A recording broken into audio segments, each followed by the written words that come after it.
एक horror movie जिसका नाम है डेड माइन।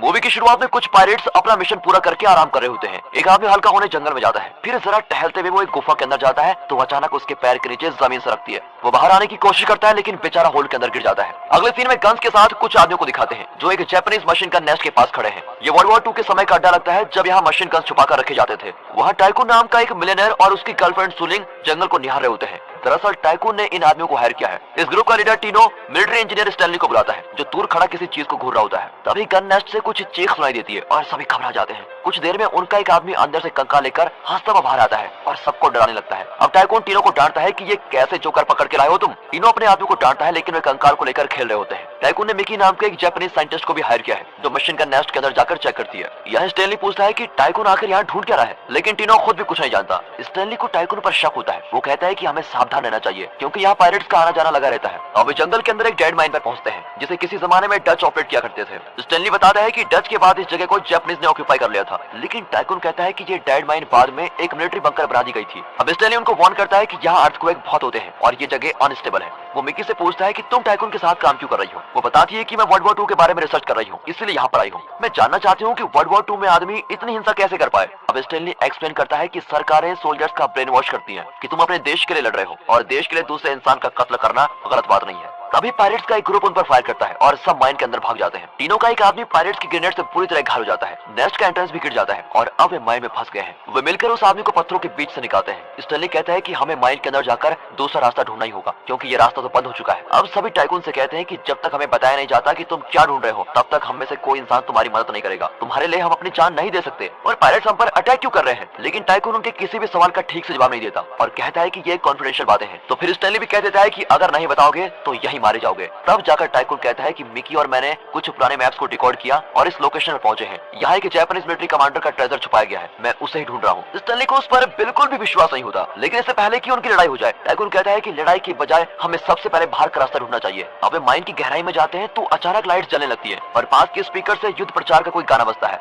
सभी कंफ्यूज होते हैं कि कई सालों बाद इस बंद माइन में अचानक गाना कैसे बज गया, क्या यहाँ इनके अलावा और कोई है। स्टैनली खुश होता है कि अगर यहाँ और कोई आया है तो इसका मतलब है कि जरूर कोई दूसरा रास्ता भी है। वे देखते हैं कि एक के बाद एक करके कमरे में बॉटल्स, हैजमेट सूट्स, शेल्फ्स और कुछ पुराने टॉर्चर फोटोज भरे होते हैं। आगे एक जगह पे टीनो बताता है कि ये कम्युनिकेशन सेंटर रहा होगा। अब मिकी दीवार पर एक मैप को दिखती है और टाइकून उसे कुछ सवाल पूछ रहा होता है। तभी ग्रुप के एक आदमी के पीछे गैस मास्क पहना हुआ आदमी दिखता है, लेकिन ये लोग उसको नोटिस नहीं करते। जब वो मुड़ता है तो मास्क वाला आदमी गायब हो जाता है। उस मैप पर कुछ मार्किंग होते हैं जिससे टाइकून पता लगाता है कि ये वाकई उस जापानीज कमांडर का एरिया था। पर स्टैनली को लगता है कि टाइकून अब भी कुछ छुपा रहा है और वो टाइकून से पूरा सच मांगता है। टाइकून उस पर चिल्लाता है लेकिन मिकी सच बता ही देती है कि दरअसल ये माइन यूनिट 731 का ऑपरेटिंग सेंटर था और यहाँ बायोलॉजिकल और केमिकल वेलफेयर से संबंधित मेडिकल रिसर्च किए जा रहे थे जिसमें ह्यूमंस के साथ खतरनाक एक्सपेरिमेंट किए गए थे। और ये सब सुनकर सभी चौंक जाते हैं। पर सुलिंग कहती है कि तुम लोगों को काम के पैसे दिए जा रहे हैं इसलिए ज्यादा सवाल मत करो। फिर टीनो का आदमी पूछता है कि इस मेडिकल रिसर्च और कमांडर के ट्रेजर के बीच क्या संबंध है। उसे लगता है कि उस सीक्रेट ट्रेजर से लोगों का ध्यान हटाने के लिए मेडिकल रिसर्च की कहानियां बोली जा रही है। अब माइन के बीच एक बंकर को देखकर टीनो कहता है कि मेरे घायल आदमी को आराम की जरूरत है इसलिए मैं यहीं पर रुकना चाहता हूँ। लेकिन टाइकून और सुलिंग टीनो को जबरदस्ती अपने साथ लेके जाते हैं।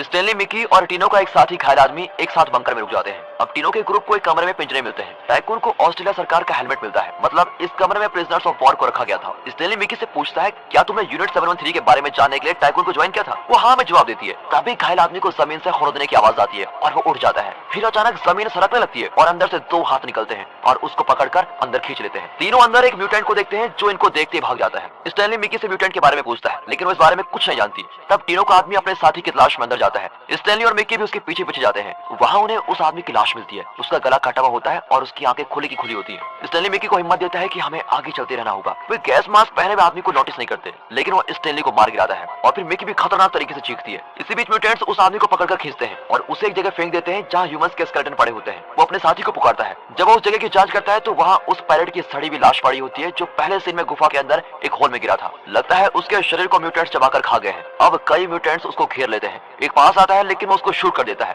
उसके सर पर एक मेटल केज लगा होता है। तभी एक म्यूटेंट पीछे से आकर उसके सर पर मारता है और उसका राइफल लेकर भाग जाता है। वो अपनी पिस्टल निकालने वाला होता है कि दूसरा म्यूटेंट उसको पकड़ लेता है और उसकी आंखें नोच लेता है। फिर भी वो म्यूटेंट को मार गिराता है। अब कई म्यूटेंट्स उसके पास आ जाते हैं। वो ठीक से देख भी नहीं पाता और दर्द के मारे उसकी जान निकल रही होती है। फिर भी वो हर दिशा में उनको शूट करने लगता है। आखिर में उसके बुलेट से खत्म हो जाते हैं और वो गन फेंक कर उनकी ओर देखता रहता है। एक म्यूटेंट उसको पकड़कर खींचता है और वो चीखने लगता है। तभी अचानक युद्ध प्रचार का वही गाना बजने लगता है और स्टैनली उड़ जाता है। कोई जापानीज भाषा में बात कर रहा होता है। होता है। तभी गैस मास्क वाला आदमी उसे हिलने से रोकता है और मिकी से कुछ कहता है। मिकी ट्रांसलेट करके स्टेनली को बताती है अब हम जापानीज इंपीरियल आर्मी के प्रिजनर्स में हैं। मास्क वाला समझता है कि हम एलिड एनिमीज हैं। मिकी उस आदमी को बताती है कि युद्ध तो कब का खत्म हो चुका है, लेकिन वो मिकी की बात नहीं मानता। अब इनके लंबे और बेकार बातचीत से तंग आकर स्टेनली मास्क वाले पर अटैक करता है। तभी मिकी उसको रोकती है तो वो उस आदमी का मास्क निकाल लेता है। उसका चेहरा देखकर दोनों चौंक जाते हैं क्योंकि उसका चेहरा राख के रंग का होता है। मिकी उसे फिर समझाती है कि वॉर खत्म हो चुकी है। वो अपने टैबलेट पर एक वीडियो दिखाती है जिसमें दिखाया जाता है कि 1945 में जापानीज आर्मी ने सरेंडर कर दिया था। ये देखकर तो वो आदमी एकदम शॉक हो जाता है और जापानीज फ्लैग से ढकी हुई लाश के आगे घुटने टेक देता है। वहाँ टाइकून पर एक म्यूटेंट अटैक करता है और उसके बाएं कंधे पर एक हड्डी घूम देता है। टिनो उसको शूट करता है लेकिन टारगेट मिस हो जाता है। अब म्यूटेंट का ध्यान टिनो पर जाता है और वो टिनो को पूरी तरह पीटता है। आखिर टिनो का साथी शेल्फ की रॉड से उसको मार डालता है। यहाँ मास्क वाला स्टेनली और मिकी को अपनी कहानी बताता है। दरअसल वो और उसका साथी कई साल से इस माइन को गार्ड कर रहे हैं। जब 1945 में जापानीज आर्मी यहाँ से गई तो ये दोनों माइन के अंदर ही फंस गए थे। उसका साथी सरेंडर होना चाहता था लेकिन इस आदमी को सरेंडर होना मंजूर नहीं था। इस बात पर दोनों में लड़ाई हो गई थी और इस आदमी ने अपने साथी को मार डाला। तब पता चलता है कि यहाँ के म्यूटेंट्स दरअसल प्रिजनर्स ऑफ वॉर हैं। जापानीज मिलिट्री ने अपने एक्सपेरिमेंट के लिए इन प्रिजनर्स को गैस मास्क में रखा जिसकी वजह से वे म्यूटेंट्स बन गए। फिर उन लोगों ने कोई नया तरीका ढूंढ निकाला और अपने ही आदमियों पर एक्सपेरिमेंट करना शुरू कर दिया। मास्क वाला बताता है कि उन्होंने मेरे जैसे कई जापानीज सोल्जर्स को कोई इंजेक्शन दिया जिससे हम हमेशा जवान और ताकतवर रहे, लेकिन उनका एक्सपेरिमेंट एकदम फ्लॉप निकला। स्टेनली कहते हैं कि क्या आप ही लास्ट मेंबर हैं जिन पर एक्सपेरिमेंट किया गया था? पर मास्क वाला बताता है कि मिलिट्री ने आखिरकार अपना फॉर्मूला सक्सेसफुल कर ही दिया और अब वो अपने बेस्ट सोल्जर्स पर उसका इस्तेमाल करते हैं। उन सोल्जर्स को इंपीरियल गार्ड्स कहा जाता है। वहाँ टिनो टाइकून को दिखाता है कि इस म्यूटेंट के सर पर एक जापानीज टैटू है। टाइकून कहता है कि इस पर लिखा है ऑस्ट्रेलियन 24 इयर्स, मतलब ये म्यूटेंट प्रिजनर ऑफ वॉर था। वो गैस करता है कि यूनिट 731 में यही काम होता था। दूसरे कमरे में एक सूखा हुआ शरीर पड़ा होता है जिसका पेट खुला है और स्कल के अंदर से ब्रेन बाहर निकला हुआ है। शायद यहाँ पर कोई एक्सपेरिमेंट हुआ था। तभी वहाँ पर ढूंढते वक्त टाइकून को एक सिरिंज मिलती है जिसमें गोल्ड पाउडर से बना एक लिक्विड होता है जो मिलिट्री अपने एक्सपेरिमेंट के लिए यूज करती थी। अब टाइकून परेशान हो जाता है कि क्या यही कमांडर का ट्रेजर है।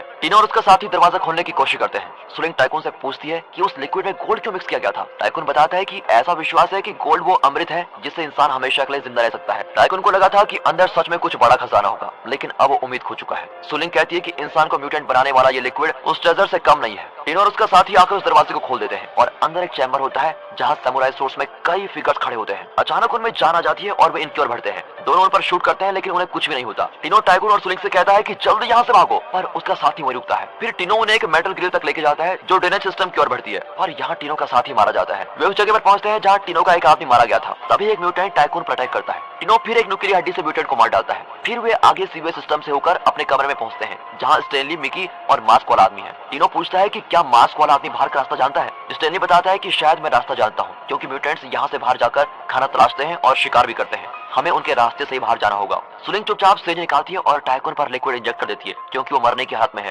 तभी इंपीरियल गार्ड्स वहाँ पर आते हैं और सब बचकर भाग जाते हैं, लेकिन मास्क और आदमी वहीं पर रुकता है। वो इंपीरियल गार्ड्स के आगे घुटने टेक कर कहता है मैं जापानीज आर्मी की मदद नहीं कर पाया और एक गार्ड उसकी गर्दन काट डालता है। वहाँ एक इंपीरियल गार्ड एक म्यूटेंट का केज खोल देता है। लगता है अब इंपीरियल गार्ड्स और म्यूटेंट्स साथ मिलकर काम करेंगे। ये लोग एग्जिट समझकर एक दरवाजे से निकलते हैं, लेकिन दो म्यूटेंट्स इन पर अटैक कर देते हैं। सुलिंग घबराकर दरवाजा खोलने की कोशिश करती है। इसी बीच मिकी एक बड़े पत्थर से म्यूटेंट पर हमला करती है और स्टेनली को बचा लेती है। आखिर सुलिंग दरवाजा खोली देती है और टाइकून को अंदर लेकर दरवाजा बंद कर देती है। फिर वो उस टनल पर पहुंच जाती है जहां से म्यूटेंट्स आते जाते हैं, लेकिन बदकिस्मती से उसके दिए हुए इंजेक्शन से टाइकून भी म्यूटेंट बन गया है। वो एक ही सेकंड में सुलिंग को मार डालता है और बाकी बचे तीनों को इंपीरियल गार्ड्स घेर लेते हैं। ये तीनों आगे बढ़ते हैं तो मिकी को एक और ग्रिल मिलती है जिसमें घुसकर वे बाहर जा सकते हैं। अब इससे पहले कि स्टेनली मिकी को फॉलो करे, एक इंपीरियल गार्ड उसके पास आ जाता है। हालांकि मिकी बच निकलती है और खुद को एक झील के बीच पाती है। वो किनारे की ओर स्विम करती है, लेकिन तभी पानी से एक इंपीरियल गार्ड बाहर निकलता है। मिकी बहुत थक चुकी है लेकिन फिर भी उसका मुकाबला करती है और फिर वो इंपीरियल गार्ड उसकी गर्दन पकड़कर उसको ऊपर उठाता है। तभी झील से और भी कई इंपीरियल गार्ड्स निकलते हैं। अब वो गार्ड मिकी को एक और फेंक देता है और अपनी तलवार निकालकर तेजी से उस पर चलाता है और मिकी चिल्लाती है। और दोस्तों इसी के साथ ये मूवी यहाँ पर खत्म होती है। बाकी अगर आपको अच्छी लगी, वीडियो अच्छी लगी हो, एक्सप्लेनेशन अच्छा लगा हो, वीडियो को लाइक कर दें, चैनल को सब्सक्राइब कर दें। मिलते हैं अगली वीडियो में, तब तक के लिए ध्यान रखिएगा अपना। And finally thanks for watching.